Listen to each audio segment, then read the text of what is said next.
Hi everyone, welcome on the channel, and it is the second part about ApeCoin.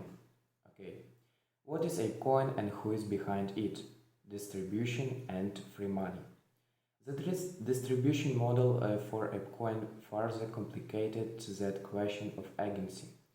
62% of the total ApeCoins are being set aside for token holders and the DAO treasury. For the first 90 days of ApeCoin existence, anyone who holds some combination of NFTs from the Bored Ape Yacht Club and its two spin-off collections, the Mutant Ape Yacht Club and the Bored Ape Kennel Club, can claim a certain amount of APE from ApeCoin's website, because APE has a discrete value and is already trading on major exchanges. Claiming this coin is a little like claiming free money.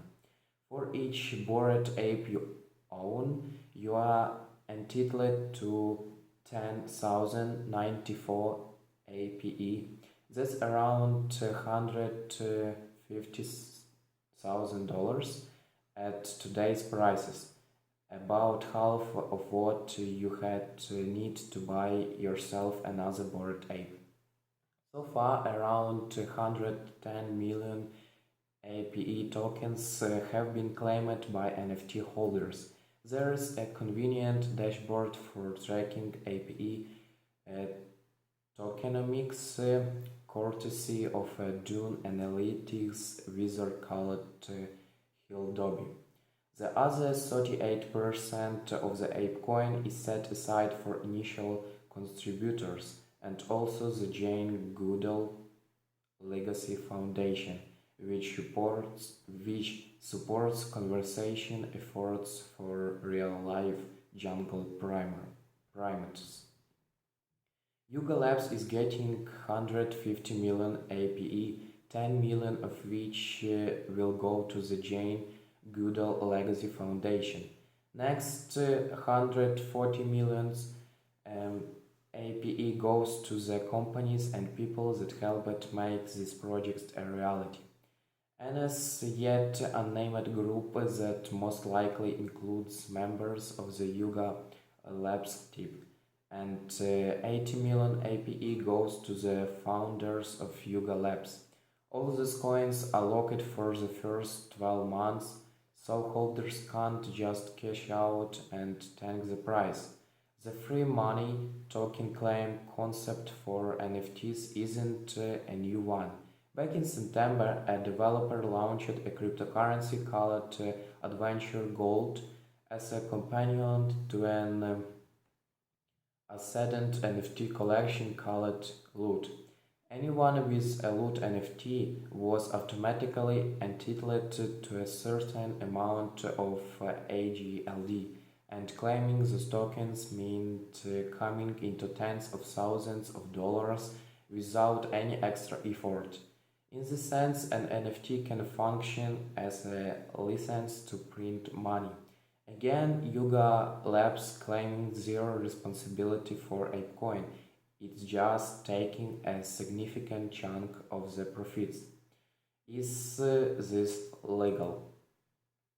It hinges on the idea that ApeCoin DAO is entirely independent from Yuga Labs.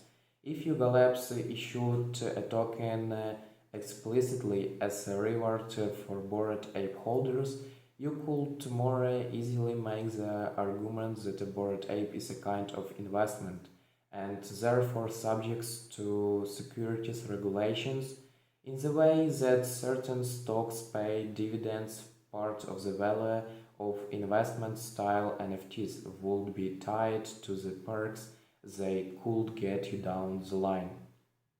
With ApeCoin ostensibly coming just from ApeCoin DAO and not from Yuga Labs, there's a veneer of plausible deniability, an independent entity allocation tokens to a company and its founders, rather than that company and its founders pumping their own investments.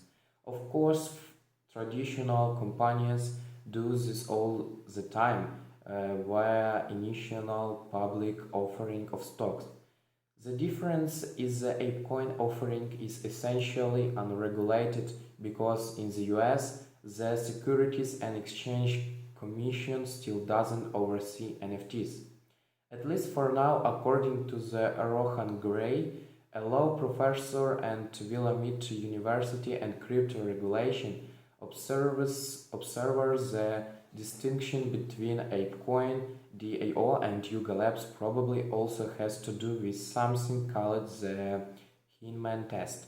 It's named for former CAC official William Hinman, who now works at Andreessen Horowitz. Hinman's idea was that if a governing body is sufficiently decentralized, it's free to issue a token without having to register it as a security. ApeCoin DAO is decentralized, Yuga Labs is not. It's the next iteration of the crypto world attempts to get around securities regulation, he said. First of all, it was coins, and then in 2017, with the ICO report, they couldn't do that. So they switched to stablecoins, and then there was a clampdown on that, so they switched to NFTs. In Gray's opinion, ApeCoin amounts to an attempt by the crypto industry to almost relitigate 2017. They were kicked out of the bar wearing a fake mustache. Now they've come back with a fake nose in a week. Okay, but what can I do with ApeCoin? Right now, ApeCoin mostly exists for speculation and governance for the DAO, but Yuga Labs has grand ambitions for the token. A mobile game called Banji Bananas, developed by Amonica Brands, whose co-founder Yat Sui is on the board of the Ape Foundation, is adopting ApeCoin as a kind of in-game currency. For 25 ApeCoins, you can buy a Banji Bananas membership pass, which lets you earn special tokens in-game. Those tokens can then be swapped for ApeCoins. Presumably, this is only the beginning of the whole ecosystem powered by ApeCoin. Yuga Labs plans to use Ape as its de facto currency for all new projects. That's part of the legal element too. The more you can do with the token beyond speculation, the better you shot and evading the SEC. If the price holds and traders outside the Bored Ape Yacht Club ecosystem starts taking position in APE, you can expect the use cases to evolve. Okay guys, that's all about ApeCoin. Bye.